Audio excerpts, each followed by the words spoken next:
तो इसके बाद में जुलियन मस्त अपनी कुर्सी के ऊपर जाकर के बैठता है। होंग से कहता है कि बच्चे अब जल्दी से मेरे सामने झुको। जबकि इस तरीके से जुलियन के टोन को फिर से बदलते हुए देख करके तो होंग काफी हैरान होता है और कहता है कि क्या कहा तुमने। जुलियन उससे कहता है कि जिया होंग, क्या तुम्हें नहीं पता है कि एक मास्टर हमेशा एक फादर की तरह होता है। कोई फर्क नहीं पड़ता है कि तुम कितने भी ज्यादा आगे क्यों ना निकल जाओ, हमेशा अपने इस मास्टर की रेस्पेक्ट तो करनी ही होगी। कहने के साथ ही होंग अपने मन में भी कहता है कि हाँ, अब देखते हैं कि आखिर तुम कितनी देर तक अपने आप को कंट्रोल कर पाओगे, और फिर जैसे ही तुम मेरे ऊपर हमला करने के लिए आओगे तो मुझे फ्री का एक्सपीरियंस मिल जाएगा। के साथ में फिर जुलियन मौसी से कहता है, मौसी जल्दी से मेरे पास आओ और अपने मास्टर के कंधों की मसाज करो। तो मौसी भी जुलियन की बात के लिए रेडी हो जाती है। इधर जुलियन को बिना किसी टेंशन के मस्त मौज लेता हुआ देख करके तो जाओ भी कहते हैं कि गाइस, क्या सिर्फ मुझे ही ऐसा लग रहा है? वाकई में इस प्रेशर की वजह से जूनियर ब्रदर ये अपने माइंड को खो चुके हैं। इस पर मास्टर सू ने डांट लगाते हुए कहते हैं कि अपना मुंह बंद रखो। अगर इधर होंग तो सीरियस हो तो अपने मन में कहता है कि अब आखिर इस बंदे के दिमाग में क्या चल रहा है। तभी जुलियन उससे कहता है कि जिया होंग, तुम संडे रूम के अंदर 200 सालों तक ट्रेनिंग करके आए हो, और अब क्या तुम्हें वाकई में लगता है कि अब तुम पूरी तरीके से इनविंसिबल हो गए हो? इस पे होंग कहता है कि अपनी बकवास बंद करो और जल्दी से तुम्हारे पास में जो कुछ भी है वो मुझे दे दो। इसके बाद तुम जितना चाहो यहाँ पे बैठ करके अपनी मौत का इंतजार करते रहना, क्योंकि मैं यहाँ तुम्हारे लिए इस सेक्ट को इस मुसीबत से निकालने में मदद करूंगा। तो इधर ये सुनकर तो एल्डर जाओ सेक्ट लीडर से कहते हैं, सेक्ट लीडर, क्या मैंने बिल्कुल सही समझा है? तो अगर ऐसा होता है तो फिर तो हमारी इसमें काफी ज्यादा मदद हो जाएगी, हम शायद बड़ी आसानी से इस वॉर में सर्वाइव कर जाएंगे। इस पर सेक्ट लीडर भी कहते हैं कि मगर लेकिन ये सब कुछ सिर्फ और सिर्फ जूनियर ब्रदर ये के डिसीजन पर ही डिपेंड करता है। इधर जुलियन तो होंग से कहता है, और क्या तुम्हें वाकई में लगता है कि अब तुम मुझसे ज्यादा स्ट्रॉन्गर हो? तो इस पर होंग कहता है कि साला तुमने मुझसे अपने कपड़े धुलवाए, अपना खाना बनवाया और ना जाने क्या क्या करवाया। इससे मेरी कल्टीवेशन पहले बहुत ज्यादा पीछे रही जा रही थी, लेकिन अब 200 सालों तक संडे ड्रिल में ट्रेनिंग करने के बाद में मेरी कल्टीवेशन और मेरी स्ट्रेंथ दोनों ही तुम्हें ऑलरेडी सरपास कर चुकी हैं। तो जल्दी करो और अपने ड्रामेबाजी को बंद करो। वेदर इमोर्टल सेक्ट अब जल्दी यहाँ मिस्टी पीक तक पहुंचने वाला है, इसलिए जल्दी करो या फिर मैं खुद ही तुमसे वो ले लूं। तो वह होंग जुलियन की ओर बढ़ते हुए अपनी खतरनाक एनर्जी को रिलीज करने लगता है, जिसे देख करके तो मौसी भी घबराते हुए उससे कहती है कि सीनियर ब्रदर अब ये कुछ ज्यादा ही डरावना होता जा रहा है। जबकि सेक्ट लीडर कहते हैं कि होंग क्या ने, तुम तो सच में एक भेड़िए निकले। इस तरीके से जूनियर ब्रदर ये की सारी अपॉर्चुनिटीज को छीनने जा रहे हो। और जूनियर ब्रदर ये आप बिल्कुल भी चिंता मत करो, यहाँ पे मैं तुम्हारी मदद करूंगा। इधर तभी आसमान से एक बड़े से मीटियोर की तरह एक अटैक उन लोगों की ओर ही आ रहा होता है। होंग के इन मसलों के बीच में वो अटैक उसके लिए सिर्फ एक चींटी जैसा होता है, इसलिए होंग सिर्फ अपने हाथ को झटकता है और उसके हाथ झटकने से ही वो अटैक जितनी तेजी से उन लोगों की ओर आया उतनी ही तेजी से वापस बाउंस बैक हो जाता है, जैसे कि वापस से अपनी ओर आता हुआ देख करके तो फेदर इमोर्टल सेक्ट के लोग भी हैरान होते हुए कहते हैं कि अरे दादा ये क्या हो रहा है? साला हमारा किया गया हमला वापस से हमारी बैंड बजाने के लिए आ रहा है, जल्दी से इसे डॉज करो वरना तो गए। मगर अब उन लोगों को उस अटैक को डॉज करने के लिए काफी ज्यादा देर हो गई होती है। वो अटैक आता है, एक शिप में टकराता है और शिप को पूरी तरीके से डिस्ट्रॉय कर देता है। उस हमले से बचे हुए लोग कहते हैं कि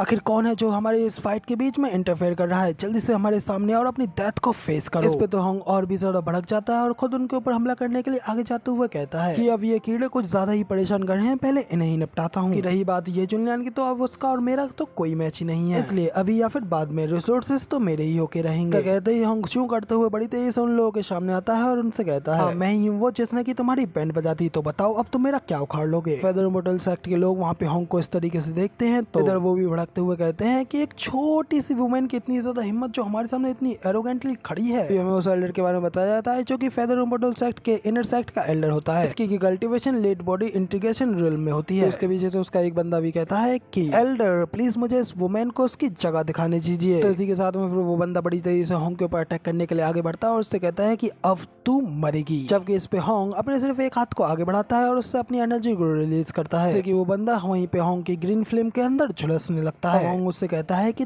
तू बेवकूफ से चीटी अब गायब हो जा। और इसी तरीके से वो बंदा होंग की आग में दर्द के मारे चीखता है और वहीं पर मारा जाता है। के बाद में होंग उन सभी लोगों को सीधा धमकी देते हुए कहता है कि अब मैं तुम सभी लोगों को सिर्फ आधे घंटे का समय दे रहा हूँ, जल्दी से अपना बोरिया बिस्तर बांधो और इस वेस्टरलैंड से निकल जाओ या फिर मारे जाओ। तो होंग की ये बात सुनकर तो बाकी सभी एल्डर्स काफी ज्यादा गुस्सा हो जाते हैं और कहते हैं इसकी हिम्मत कैसे हुई ईस्टर्न डोमेन के सबसे स्ट्रॉन्गेस्ट सेक्ट को ऑर्डर देने की। उस एल्डर के पीछे से एक और बंदा आगे बढ़ता है और कहता है, हाँ बिल्कुल, अनफॉर्चुनेटली तुमने एल्डर युआन को अपने पॉइजन से मार डाला, लेकिन क्या तुम्हें लगता है कि ये काफी है hundreds of body integration realm के कल्टीवेटर्स को अकेले हराने के लिए? इसी के साथ में फिर सभी लोग जल्दी से अपने अपने हथियारों को निकालते हैं और फिर एल्डर सभी लोगों को होंग के ऊपर अटैक करने के लिए आगे बढ़ते हुए कहते हैं कि सभी लोग जल्दी से आगे बढ़ो और इस वुमेन को मारने के बाद में इस प्रोफाउंड हेवन सेक्ट को पूरी तरीके से खत्म कर डालो। तो इस पर होंग भी उन लोगों को अपनी ओर आता हुआ देखता है और एक स्पेशल टेक्निक का यूज करते हुए अपने पीछे से कई सारे गोश्तों को बाहर निकालता है। उन लोगों से कहता है कि अब क्योंकि तुम लोगों ने मेरी बात को नहीं माना, इसलिए अब तुम लोगों को इस पेनल्टी वाइन को तो पीना ही होगा। इसी के साथ ठीक है फिर चलो अब इस नरसंहार को शुरू करते हैं। कहते ही फिर होंग अपनी necro world soul devouring flame का यूज करता है। जैसे हॉन्ग की वो सोल डिवोरिंग गोस्ट फ्लेम तेजी से आगे बढ़ करके उन सभी लोगों को अटैक करके उनकी सोल को डिवोर करते हुए उन लोगों को मारने लगती है। हमें बताया जाता है कि फेदर इम्पोर्टल सेक्ट के बॉडी इंटीग्रेशन रिल्म के 1/3 कल्टिवेटर्स को हॉन्ग के सिर्फ एक अटैक के साथ में खत्म कर दिया गया, जबकि बाकी कुछ एल्डर्स वहां से अपनी जान बचा करके भागते हुए कहते हैं कि जल्दी से इनसे बचो और उन लोगों को अपने आप को खाने मत दो। और फिर हमें बताया जाता है कि फेदर इम्पोर्टल सेक्ट के अनगिनत डिसाइबल्स को जिंदा ही जला दिया जाता है। उनकी चीखे और मदद की गुहार से आसमान भी गूंज उठा। इधर तभी आसमान गोल्डन कलर की रोशनी से जाग उठता है और तभी वहाँ पे टेम्पल के मॉन्क आते हुए कहते हैं कि Amitava fellow cultivated hanging temple तुम्हारी मदद के लिए आ चुका है। तो उन्हें वहाँ पे आता हुआ देख करके तो हॉन्ग फिर से भड़क जाता है और कहता है कभी भी नहीं सुधरने वाले, हर एक के बीच में टांग अड़ाने के लिए आ ही जाते हैं। छोड़ो इन्हें, अब ये लोग भी आखिरकार यहाँ पे मरने के लिए ही तो आए हैं। तभी हमें हैंगिंग टेम्पल के मास्टर हुईजी को दिखाया जाता है, जो कि एक पीक बॉडी इंटीग्रेशन रिल्म के कल्टिवेटर होते हैं। वहाँ आते हैं और हॉन्ग को देखते हुए अपने मन में हैरान होते हुए कहते हैं कि आखिर ये क्या हो रहा है, खबरी ने तो ये खबर दी थी जुलियन का जो डिसाइपल है वो सिर्फ नेशन सोल रिल्म पे है। अगर ये सिचुएशन इस सिचुएशन को देख करके लगता है कि जरूर इसके पास में कोई ना कोई तो डिवाइन टेक्निक है, और अगर डिसाइपल इतना ज्यादा स्ट्रॉन्ग है तो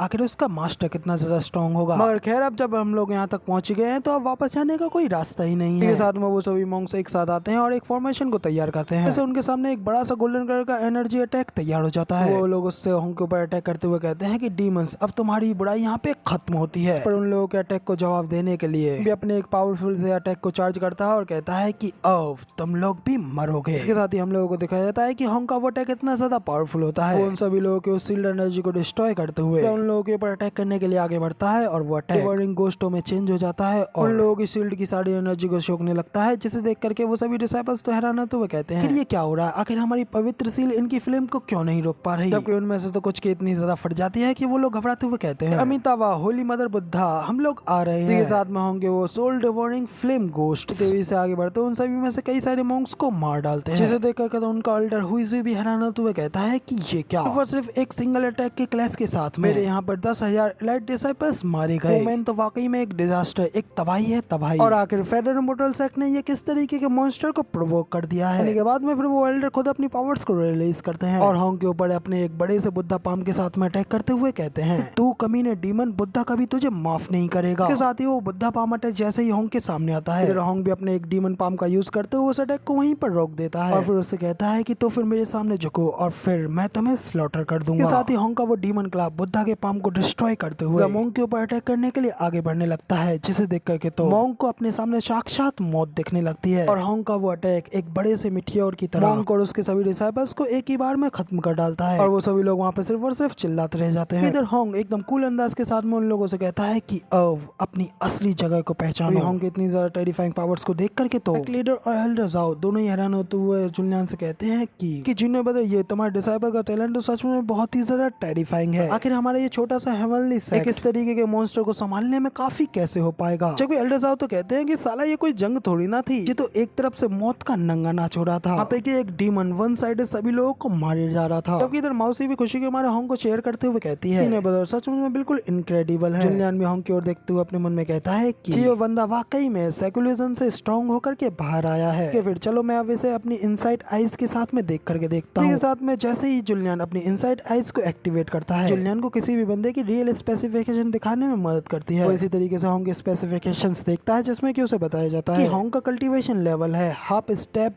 ग्रेट एंसेस्टर रिल्म। देख करके तो जुलियन भी अपने मन में कहता है कि ओ एक्चुअली में इसने तो ग्रेट एंसेस्टर रिल्म में ब्रेक थ्रू कर लिया है, तो ये मेरे सामने खड़े होने में इतना ज्यादा कॉन्फिडेंस था। ठीक है, फिर पहले इस सबको इसे खत्म करने दो, उसके बाद में ये मेरा आगे बढ़ने का अगला स्टेपिंग स्टोन बनेगा। लेकिन इसी के साथ में आसमान में एक बड़ा सा स्पेस क्रैक अपीयर होता है, इसके अंदर से कई सारे फेदर इम्मॉर्टल सेक्ट के एल्डर्स बाहर निकलते हैं। निकलता हुआ देख करके तो उनके बाकी के बचे डिसाइपल्स खुश होते हुए कहते हैं कि देखो जरा हमारी मदद के लिए हमारे कोर एल्डर्स भी आ चुके हैं। हम लोग अपनी पूरी रेस्पेक्ट के साथ में अपने ऑनरेबल एल्डर्स को वेलकम करते हैं। जबकि इधर उन लोगों के एल्डर्स को देख करके तो इधर हॉन्ग की टीम के एल्डर्स हैरान हो जाते हैं और हैरान होते हुए कहते हैं कि क्या हॉनर एल्डर। इसके साथ ही सेक्ट लीडर जैसे ही उन सभी एल्डर्स को देखते हैं तो उन्हें एक जोरदार झटका लगता है और फिर वो काफी ज्यादा घबराते हुए सभी एल्डर्स को बताते हैं कि ये तो 18 ग्रेट एंसेस्टर रिल्म के कल्टीवेटर्स हैं। क्या यही है ईस्टर्न डोमेन के सबसे स्ट्रॉन्गेस्ट सेक्ट की फाउंडेशन? खत्म हो गया, अब तो सब कुछ खत्म हो गया, हमारा प्रोफाउंड हेवन सेक्ट अब नहीं बचने वाला। जबकि इधर जुलियन तो उन लोगों को देखते हुए अपने मन में कहता है की। ओह, तो ये है फेदर इमोर्टल्स एक्ट की कोर स्ट्रेंथ, उनके 18 हॉनर्ड एल्डर्स, जिसमें कि हर एक ग्रेट एंसेस्टर रिल्म का एक पावर हाउस है। इन लोगों ने एक बार नॉर्दर्न सी डीमन एम्पायर को सप्रेस किया था, साउथर्न वाइल्डनेस डीमन कल्ट को डिस्ट्रॉय, और ये लोग उसके बाद से ईस्टर्न डोमेन के अनब्रेकेबल लेजेंड कहलाए जाते हैं। तो फिर अब भाड़ में जाए हाफ स्टेप ग्रेट एंसेस्टर की पावर। कि रियल ग्रेट एंसेस्टर की पावर तो अब मेरे सामने ही है, जिसे कि अपने लिए लेने के लिए मुझे काफी ज्यादा खुशी होगी।